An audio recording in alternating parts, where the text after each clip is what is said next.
Corona संक्रमण को देखते हुए कचरा एकत्रित करने के लिए बनाई गई है विशेष टीम। कोविड-19 के संक्रमण पर लगाम लगाई जा सके, जिसके लिए प्रशासन द्वारा कड़े इंतजाम किए गए हैं। वहीं अजमेर की बात करें तो अजमेर का संक्रमित इलाका दरगाह क्षेत्र का मुस्लिम मोची मोहल्ला है। वहीं इस इलाके में प्रशासन ने कड़े इंतजाम किए हैं, लेकिन उस संक्रमित इलाके का कचरा अन्य इलाके में संग्रहण भी फैला सकता है, यह कहना है डॉक्टर का। इस दौरान उन्होंने अपील की है कि इस महामारी के दौरान सभी अपने घर का कचरा नगर निगम की गाड़ी में डालें, जिससे कि इस बढ़ते कोविड-19 के संक्रमण पर लगाम लगाई जा सके। वहीं नगर निगम ने भी इस महामारी को देखते हुए संक्रमित इलाकों से कचरा एकत्रित करने के लिए विशेष टीम का गठन किया है।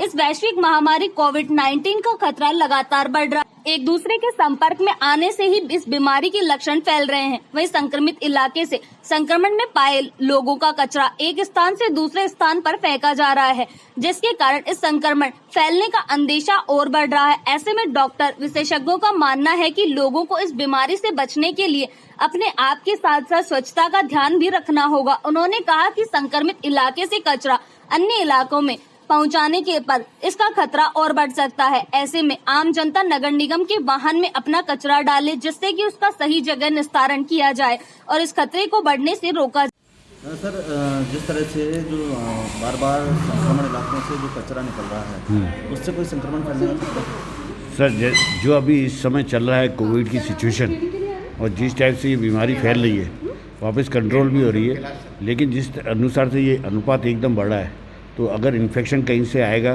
तो जैसे किसी मोहल्ले से आ रहा है, तो दूसरे मोहल्ले में बचाने के लिए अगर कचरा आता है कहीं से, तो चांसेस हो सकते हैं।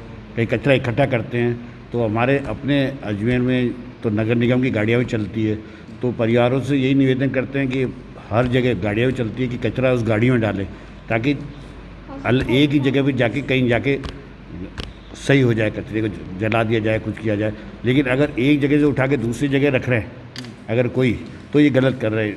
इन्फेक्शन फैलने के चांसेस रहते हैं इसमें। उसका इन्फेक्शन कहीं जाता नहीं है, वो कचरे में भी आ सकता है। कभी अपन जाते हैं घर पे कपड़े पहन के रहते हैं, तो कपड़े घर जाके वापस धोने भी पड़ते हैं, ये सब धुलवाने पड़ते हैं। ऐसे ही कचरा भी आएगा तो इन्फेक्टेड तो आएगा ही आएगा। और वो अगर एक जगह स्पॉट पर रहता है और दूसरे स्पॉट पर वो कचरे वाला डाल रहा है, वो गलत कर रहा है। वो सीधा अगर वो गाड़ी में डाले, नगर निगम की गाड़ी आ रही है और नगर निगम की गाड़ी अपने जहाँ को इकट्ठा एक साथ जाना, कहीं फेंकना पड़ता है या जलाना पड़ता है, वो दूर दराज इलाके में फेंकते हैं और वहीं डालते हैं। अजमेर में कोरोना संक्रमण का हॉटस्पॉट दरगाह क्षेत्र बना हुआ है, जहां पर बड़ी संख्या में लोगों के संक्रमित होने की बात सामने आई है। ऐसे में इस महामारी से बचने के लिए लोगों को सुरक्षित रहना होगा। इलाके में कर्फ्यू लगाने के कारण कई जगह पर कचरा समय पर नहीं उठ रहा है, लेकिन नगर निगम के अधिकारियों का कहना है कि इस महामारी से बचने के लिए निगम ने स्वच्छता बनाए रखने के लिए कई कदम उठाए हैं, जिससे कि संक्रमण पर लगाम लगाई जा सकेगी। सफाई व्यवस्था को लेकर निगम की ओर से क्या प्रबंध? नगर निगम के द्वारा जब से ये जो लॉकडाउन चल रहा है, पिछले 22 तारीख से आज लगभग 1 महीना हो चुका है, नगर निगम के द्वारा वैसे भी गाइडलाइन जो है, उस गाइडलाइन में किसी भी तरीके से नगर निगम की सफाई व्यवस्था पे कोई भी लॉकडाउन में रोक नहीं है। तो नगर निगम की जितना भी नगर निगम का हमारा जो स्टाफ है, करीब 1700 स्टाफ तो 1200 स्टाफ तो हमारा ऐसा है कि जो अभी नया भर्ती हुआ था पिछले ही 2 साल में 500 समथिंग ऊपर थी, यानी 1700 स्टाफ हमारा पक्के कर्मचारियों का है।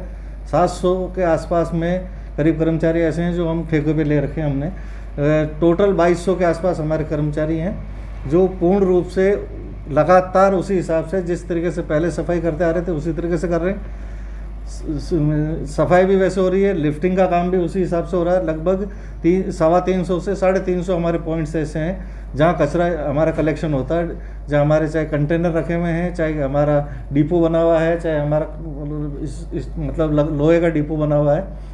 करीब इनमें सब कचरा एक जगह आता है। यहाँ आने के बाद में फिर हमारी जो लिफ्टिंग का ठेकेदार है उसके द्वारा कचरे को लेकर के और ट्रिंचिंग ग्राउंड जो नसीराबाद रोड पे है, वहाँ ये सब व्यवस्था है, जो पूर्वत अनुसार ही हमारी सब व्यवस्था चालू है। स्पेशली इस पीरियड में हमारा छिड़काव जो दवाई का सोडियम जो ये हाइपोक्लोराइड था, इसका जो था, उसमें भी हमने सफाई कर्मचारियों के माध्यम से ही एक पिट्टू दे करके 3 आदमी एक्स्ट्रा लगाए थे। इसके अलावा हमारी फिर गाड़ियों से हो रही तो जो हो रही है। दरगाह इलाके में विशेष प्रबंध क्या किए गए हैं सर?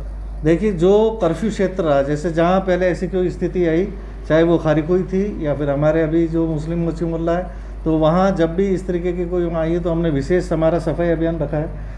हम वहाँ पे दिन में 2-3 बार हमारा कर्मचारी जाके सफाई कर रहा है। इसके अलावा वहाँ छिड़काव भी है जो हमारा बार बार सुबह शाम कर रहा है। लेकिन जहाँ कर्फ्यू क्षेत्र में हमें थोड़ी सी कहीं समस्या ये आती है कि कहीं अगर वाहन अगर उस वक्त अलाउड नहीं है या गलियाँ छोटी है या अंदर पर्याप्त साधन नहीं जा पा रहे हैं, तो ऐसी स्थिति में कई बार थोड़ी सी कचरा उठने की समस्या हो जाती है जो ठेकेदार द्वारा नहीं उठा पाता है। लेकिन फिर हम हमारे खुद संसाधनों से, हमारे निगम के संसाधन से हम उनको उठाते हैं।